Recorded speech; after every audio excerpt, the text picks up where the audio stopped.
Hey friends, just wanted to let you know this episode was recorded close to Moon Day as usual. We have seen the gameplay video that Valve posted, but due to our schedules, discussion will have to wait until next week's episode. Hope you have a good week. Greetings, my friend. Welcome to the Secret Shop. Hello and welcome to the Secret Shop podcast. My name is Cymen, your host, and with me, as always, is Kiwi. What's up? Not much. How are you? Doing pretty good. And also with me, as always, is Anga. Hello, Anga. Hello, what's popping? Who's popping indeed? I like how the answer to what's popping is just what's popping. Nobody ever says what's what, Right. what's popping. What is popping? What's popping is the beta. Flawless segue. Flawless segue. Yeah, finally we are moving towards the actual playable beta, which will most likely be sometime next week. At least that's how I understood it all. Do you guys think they're gonna do a bait and switch next week and be like, well, now that all of you have the email, we'll do the lottery and we'll see you the week after? We don't really know how many people they're letting in right away. Right. Could easily not be in for a month or so, but it sounds like it's actually starting based on the roadmap, which is exciting and much sooner than expected. Yeah. Yeah. I mean, we did predict that it would most likely be this month or perhaps early next. Totally on point. I feel like our expectations were earlier than the majority of the community. Like True. lots of people were thinking 6 months or longer. And 6 months? From now? Well, those are the estimates of people who were feeling beaten down throughout the entirety of last year. So that's very fair. But tempered I think expectations. everybody's happy that it's sooner than expected. Yeah. Yeah, definitely. So they're going to start trickling out invites, but it's interesting how they're doing it because they're sending everyone who bought the game before March of this year an email, but that's certainly not going to be like the beta key. This is just the sign up. You're going to sign up and they're going to do the lottery with those people who actually respond to that email with their information. That is my guess. I think it's necessary. They're treating everybody that owns the game as an equal, and that's good in many ways. At least those that didn't jump in after March of this year, which would be like, those people do exist, I guess. Do they? We don't know the statistics. On Steam charts and stuff, there must be a way to see how many people purchased the game. No. Isn't there? There is not. No. There is not. There are only estimates, actually. There are like algorithms that other people wrote with which you can like kind of estimate how much someone sold. But really the only way to know for sure how much a game sold is the publisher telling you.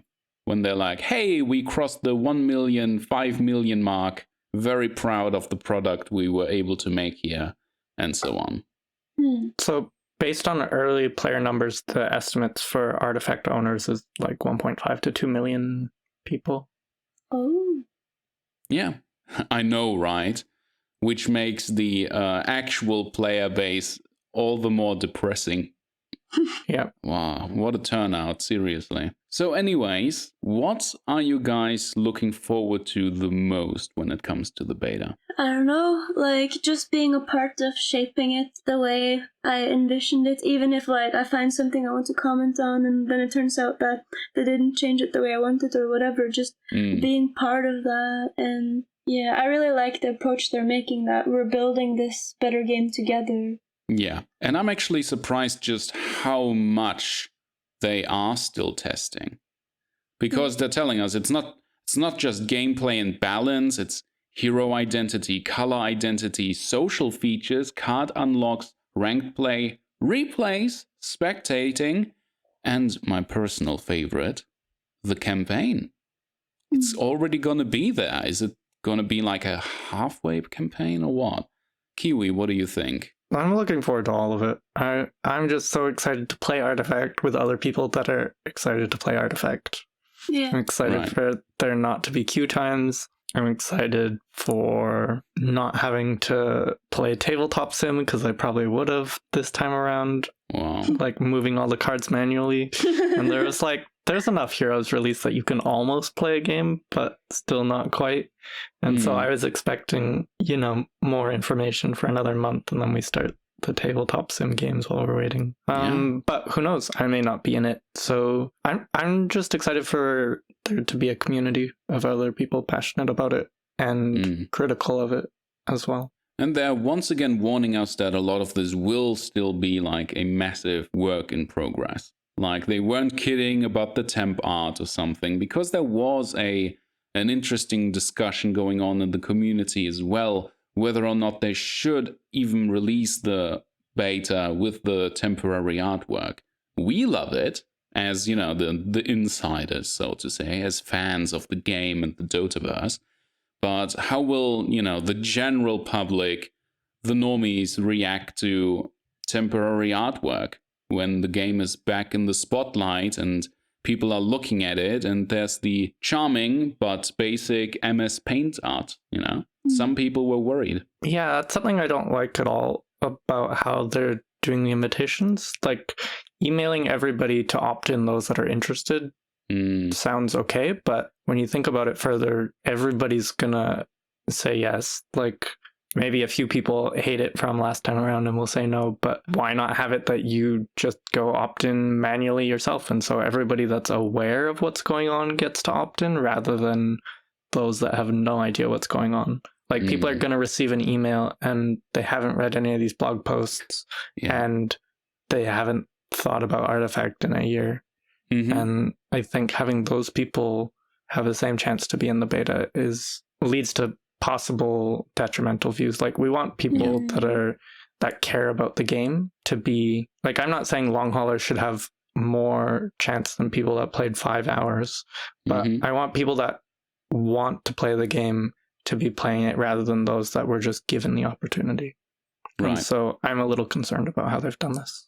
Let the Hunger Games begin. I guess so. At least they are granting straight to Steam accounts, so there won't be the whole key nonsense. Yeah. But for real, though, will it be completely random? Like, they're already saying, like, what if I'm an influencer, blah, blah, blah. And even they're saying, it's going to be completely randomly selected. So maybe, but we're not going to hand it out to people personally, blah, blah, blah. But I'm going to be straight with you. I don't believe it. Like, I'm not saying they're going to redo the exact same thing they did before, where it's like this elite club of streamers and insiders. But I am saying that I'm sure they are aware of the concerns that you have, Kiwi. And it is a concern which is shared in the community at large. There has to be like a little bit of filtering when it comes to the amount of hours played, perhaps. You know what I mean? Like, should someone who quit the game after 2 hours in 2018, oh my god, 18, wow. Yeah, in 2018, be given the same kind of priority as someone who, for example, just throwing it out there, has been playing the game actively all this time and even participating or building up tournaments like the Long Haul League. And so as this person you're insinuating, I honestly don't think that I deserve to be in any more than somebody that played 5 hours, didn't like it, and left. Me liking the game is not the person that they need to be concerned about liking the game. They want the people to be playing the game that wanted to like it, disliked it, and left. If I chose to play the game for this time, that shouldn't make me more valuable of a customer. I didn't spend any more money on the game than anybody else. I spent less. And like, you want people that want to like the game. You don't just want random people that tried it that don't like card games, but you don't need long haulers over people that played it for a bit and didn't like it. Like, everybody should be even on that front, I guess. Mm-hmm. The pieces of information in this blog that we see are that there won't be preference to influencers, which I think is great. Yeah. And they say they'll be generated randomly, but as well they say who should join, and it specifically says... Yeah. Sorry, I lost... Some players may wish to wait until the game is further along to start playing, but there is no harm in signing up early. That's what they're saying about the players who should join, because there will be bugs, temp art, data may be reset, etc.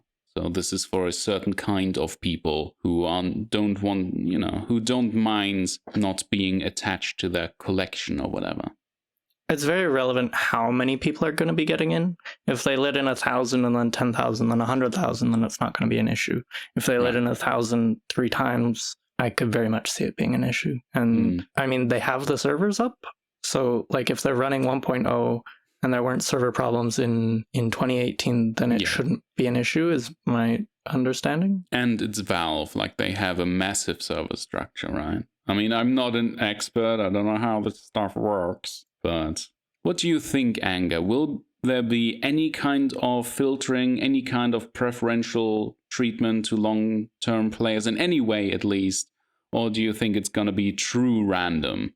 No, I think they're gonna go through, like, they're probably so scared that somebody's gonna start, like, even if, let's say, they do it completely random, but then it turns out, like, a bunch of the people who got it randomly were influencers, like, even that, like, maybe they would then actually tread in to, like, even out the randomness to make it not seem like they're actually, I don't know, I think they're very scared about people getting the wrong idea. I think they're gonna try their best to make it completely random. And I think that's kind of good too. Like, on one hand, you want the long haulers that know the game in and out and very well and know, like, good critique for it. But at the same time, those kind of people, and also to some degree myself included, like, we have talked about this, that maybe we're a bit biased, that, like, when we love the game as much as we do, it's a bit difficult to properly criticize it. Like, I've thought about sending an email to Valve about, like, my feedback, but I don't really have anything more than what everybody else is saying to say. And with the new updates, we all love all the new updates, like, for the most part. So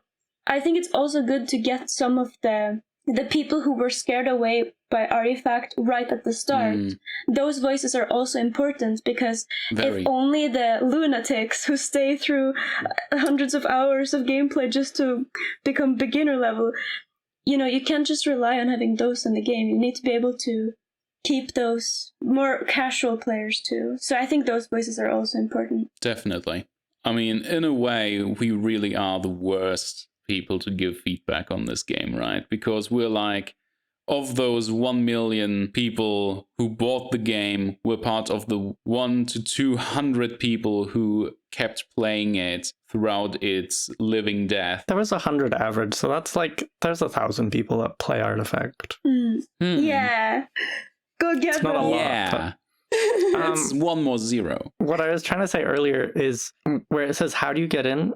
They say, if you have played Artifact 1.0 and would like to help us test. And this piece of information leads me to think that maybe it will only be to people that have, say, 10 hours or something. Like, they want people that have some understanding of the game and some passion for it. And I think we can rely on Valve to be smart enough in this regard that they won't just take random people that were given a beta key from TI and never played. Yeah, I don't think they're going to take people who never played. Like, I'd like to think that, but also that would be what they're implying with the randomness. But the people who never played, they're not even going to ask to come into the beta. So in that way, I think it's kind of good that they're making people have to sign up for it on email, because those kind of people are not going to sign up for it with their email. So that's where you cull a lot of the people who aren't going to give useful advice anyways. Or they do sign up because they think they can sell a key or something. Not that would be an issue, because if there's not enough people in the beta, they just invite more people next week. Like, I think everybody that wants to be in, I expect, will be in within a month from once they start. But the waiting will be difficult for some people, I'm sure. Yeah. At least there's no NDA, and so, like, if 3 people are streaming, we can go watch them on their streams, and at least we'll be able to see stuff. And exactly, they're not people that you relate to, or you don't like how they play, whatever, at least you're involved and you get to see. and you're not in the dark. Being in the dark was what was so bad last time. I think, like, as I said, I'm not advocating for like a club of Redditors, right? Club of long haulers, but I think there will be at least a tiny bit of filtering when it comes to play hours, even if it's just like 10 hours. But I do hope that there's like a +1 chance for people who perhaps have 100 hours plus, you know? Just saying. Thank you, reaching. Yeah, reaching for a beta key.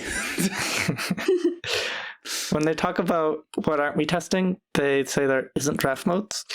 And draft modes is plural, which indicates that we're going to have multiple different types of game styles, and that's exciting for me. I love that. There's so many little details in this really small post that just, get you a little more excited. Do you love it, even though your beloved draft modes aren't going to be there? Yeah, I'm a fan of draft because constructed never got fleshed out.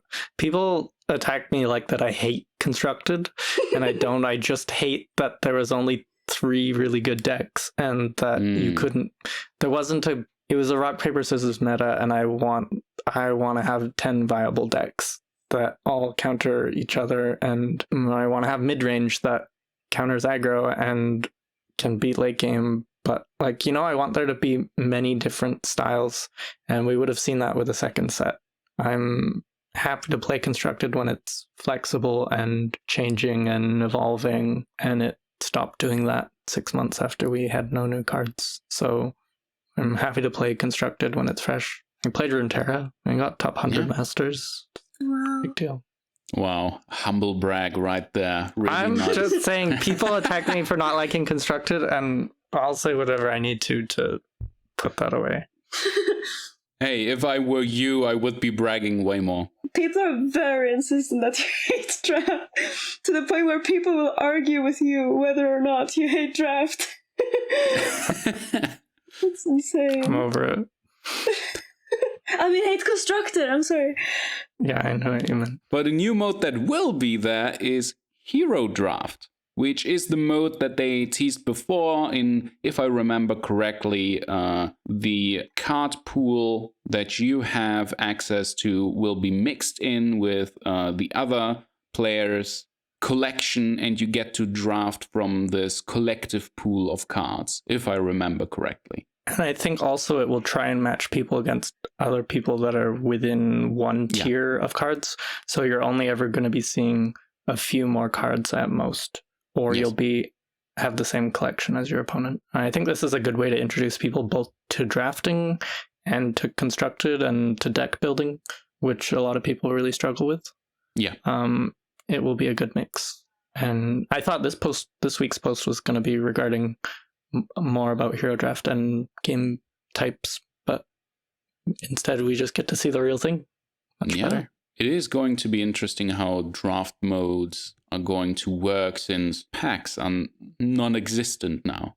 There are no cards to buy, no packs to buy. They repeat that here once more. So I guess draft mode would then be based on, imaginary packs that you can't buy, that are only like a mechanic basically for draft alone. But we'll see about that, I suppose. Yeah, packs feel so integral to card games. Right. But also, we've seen how many changes here that we thought were integral to Artifact that were changed, and we still feel like we have the soul of Artifact. Yeah. This hero draft mode really seems interesting, because you can I assume, get in right away, even if you're just tier 1 or tier 2, and then you just play with people who unlock the same tier of cards in whatever progression system they have cooked up for us. So you're gonna have your gray and green players, and then you're gonna move up to your blue and purple players or whatever.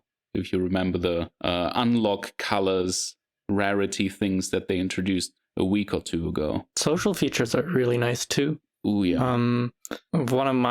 I took a while to get into the community in Artifact, and one of my early memories was somebody was running daily tournaments, and I'd just go join them, and there's always the shit talk in the tournament chat beforehand.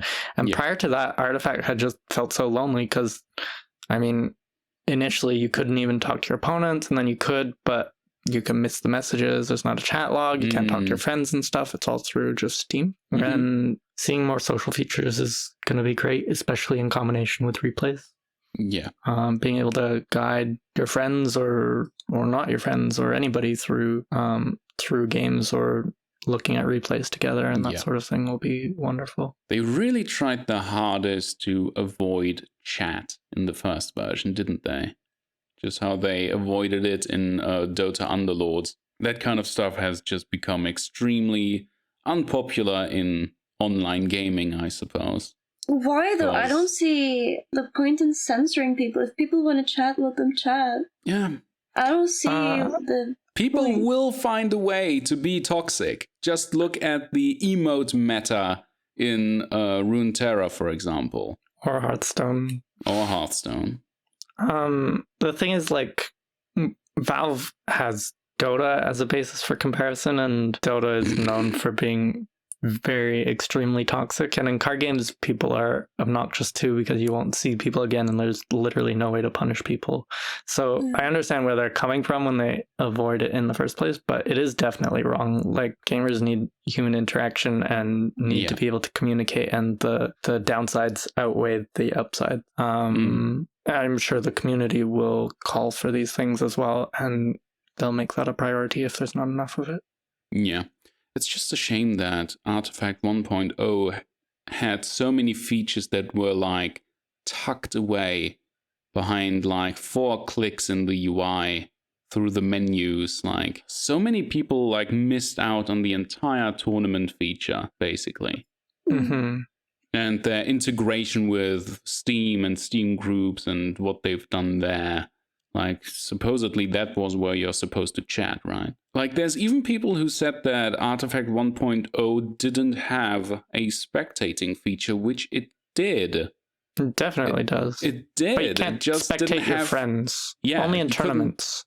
Exactly. You couldn't spectate friends or any public games like you can in Dota 2. But saying that it didn't have one is simply false. It did have one. You could watch tournaments that you were a part of and so on. The other part about having a spectate mode for casual games is that if there's long queue times, which weren't expected to be an issue, but queue times are not an issue at all. You can do more strict matchmaking if you have good spectate options, because people just spectate games while they're sitting in queue. Like, Dota queues don't matter if they're 15 minutes. I mean, they do, but like, they matter a lot less if you can watch other games going on, or even tournament games in the client, and keep your queue going. And that's like a cool side effect. So I suppose we're slowly ending this season of the teasers. So I'd like to do a little wrap up of this little season and just ask you guys, what was your highlights and your lowlights of all these teasers, like all these blog posts? Anga, what did you think? What stuck out to you?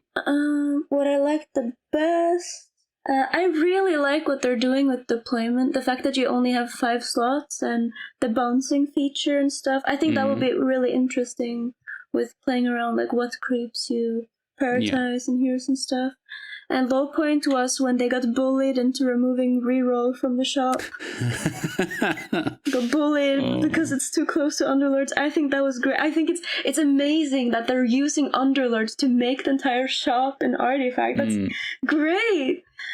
But I do still want the thing they added now where the card is behind. So yeah, hopefully we'll have both in the future. You can write that email.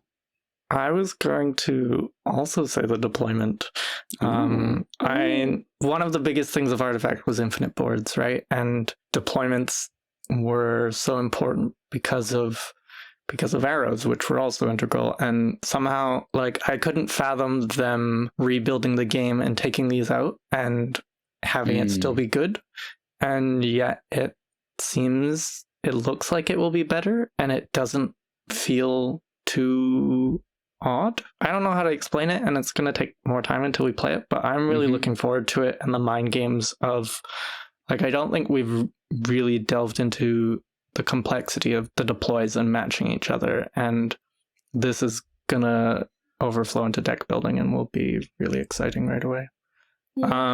So if I'm not stealing angers, then my highlight would be I liked the art, and I also liked the communication. Like, there's a lot of criticism for how the posts are written and that they're not perfect. Oh my god, some ways. are you kidding me? But I really don't care. Like, we had communication. We had more communication from them in a week than we had in the entire year prior to that. What are people complaining about? About how the posts are written? What is there to complain about? I think the only one that I believe could have been worded better was the first post about the shop, but that's why they corrected all of that in the following week. Well, yeah, but the shop one had lots of criticism. Mistakes happen, like exactly. For sure. I don't think they corrected it. I don't think it's that relevant. My point is that I really liked the open communication. I liked how they clearly just explained the game to us, and it wasn't teasers, it wasn't trying to do anything. They were just trying to strategically lay out the game for us so we could understand it and not have it all be overwhelming at once. I really like that we got weekly posts. That was not something anybody ever would have asked for because we didn't think that was in the realm of possibility. And I know, right?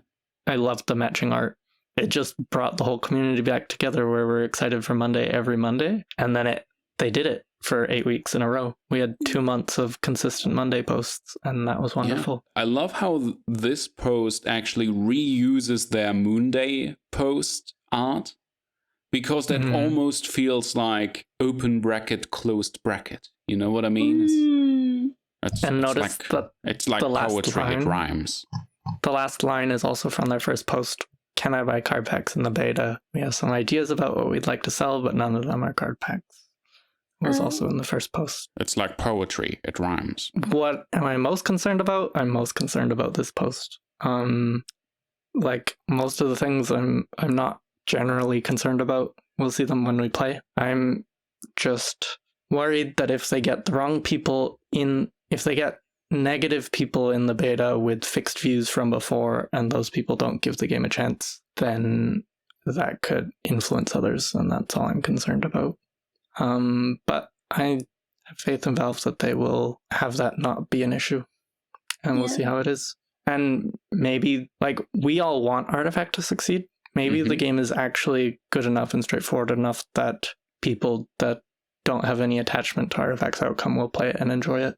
And that is what I want most. That actually brings up an interesting question. Do you guys think, because the game outside of our community has built up a certain reputation, because it is one of Valve's greatest failures since Ricochet. Oh, you never heard of Ricochet? Ooh, it's this great shooter where you bounce around in a black void with these jump pads, basically, and you're shooting these guns, discs. you know? Yeah. Shooters. There you go. I've embraced being a card game player in recent times. I see. So what I'm getting at is that it has this reputation of being Valve's probably biggest failure. And a lot of people are willing... Second biggest failure. That this is the reputation that Artifact has outside of this community. And while a lot of people are willing to give it a second chance, because gamers love nothing more than to be proven right, and they do love an underdog story, a comeback story. But do you guys think that Artifact will be able to succeed in spite of that bad reputation? I thought it would the first time. Surprised that it didn't eventually come around, and that they had to do a full restart. I think it's relative to like what your expectations are. I don't think it's ever gonna be as big as Hearthstone got. But I think it's like it might be able to. Maybe it will be to Runeterra what Dota is to League, something like that. I don't think it will ever be huge, but I think it will definitely be better than 1.0 is right now. Do we want it to be huge? Like, I don't think there's a lot of benefit between having, say, 100,000 or 1 million people that are passionate about the game. I just want a game that we we like and other people like, and there's enough people to have communities going. Like, sure, bigger is better than you get to have the international and stuff, but I don't think that's necessary. A savant like you should be very interested in having a large player base, so there can be huge prizes in the tournaments. I'm not a savant, though. There's people that are better than me. I'd like to cast. Perhaps. I'm just saying, like, the bigger the player base, the bigger the money prize. Probably. I don't know, maybe. Maybe Because Valve's just gonna say, fuck it. Like, Valve already, with Dota, which is a much smaller player base than League of Legends, are already having the biggest prize pools ever in esports. So maybe they will do the same in Artifact, even if it remains small. I don't know. That was kind of what I'm getting at. Like, if there's a committed community of people that like the game, that's better than having it approachable to every single person and having it be a casual game. Like, we don't precisely want Artifact to be a casual game. We want it to be the Dota to League. Yeah. Right. We want it to be like this deep strategic game. Not the mobile people toilet game. Can join if they want to, but that you don't pick up for 10 minutes. Once upon a time, Valve actually had so much faith in this project that they wanted to drop $1 million for a tournament. But I think that is a far way off now that we're going into a long beta period and so on. But perhaps one day we will reach that point once more. But I would be fine if we didn't. I just want a healthy scene. Do you ever think they'll do it anyway, just because they said they would, and because Artifact 1 was such a flop, but they still had all the people buy the game? Yeah. Like, $1 million is nothing to Valve. They could do it just because they want to. Right. Yeah, I mean, I think so. And for a little bit of good view from the community, like positive, even if it's a charity thing or whatever, like, it's not a good endeavor for them. Who knows? I wouldn't be surprised if they did do it anyway. It would also bring in many of the people who maybe used to play Artifact but then gave up on it and then maybe wouldn't come back for 2.0 because they aren't interested enough. Maybe if they were enticed by a $1 million tournament, they would come back, not just for the prize money, but they would actually also discover that they really like the new Artifact. I think if the game is good enough, then that sounds good to me. You don't want people coming back that are just there for the money, that don't like the game. Yeah. But if the base game is good enough, then whatever brings people back to have people discover it again is good. Nice. We're all nice and hopeful. Sugary, one might say. All right then, as we put our foot out the door, where can people find your stream, Kiwi? I'm on Twitch at Kiwi_streaming. Recently, I've just been playing lots of board games and tabletop sim with people from the Artifact Discord. But there will be Artifact streams soon, hopefully. And still just streaming the weekly tournaments a couple times a week. When are they usually? They're on Sundays and Wednesdays. I don't know the times in UTC. Wait, are you talking about B3H? Yeah, B3H. Isn't it Saturdays and Wednesdays? Oh, it's definitely Saturdays and Wednesdays. Very good. Thank you, Anger. Well then, Anger, where can people find your stuff? I've heard rumors that there's something cooking on your channel. Yeah, I don't know. I'm kind of going through a phase right now. I think I had second puberty or something, because like I'm having difficulty making videos I feel are good enough. So I don't know. Okay. I'm kind of on a little break. We'll see when I actually put out the video. You can find it at youtube.com/angermania. Fantastic. And I'm on Twitter at Cymen90. And you can find all the other links and references in the description below, or check out our video on YouTube on secretshop.gg. That's our website. Thank you so much for listening. Go ahead. Producer. Go ahead. Yeah. Our producer is megaRammy on Twitch and Twitter as well. Yeah. Now you can say Anger. Peace. Bye. Bye. Thank you. Thank you for your business.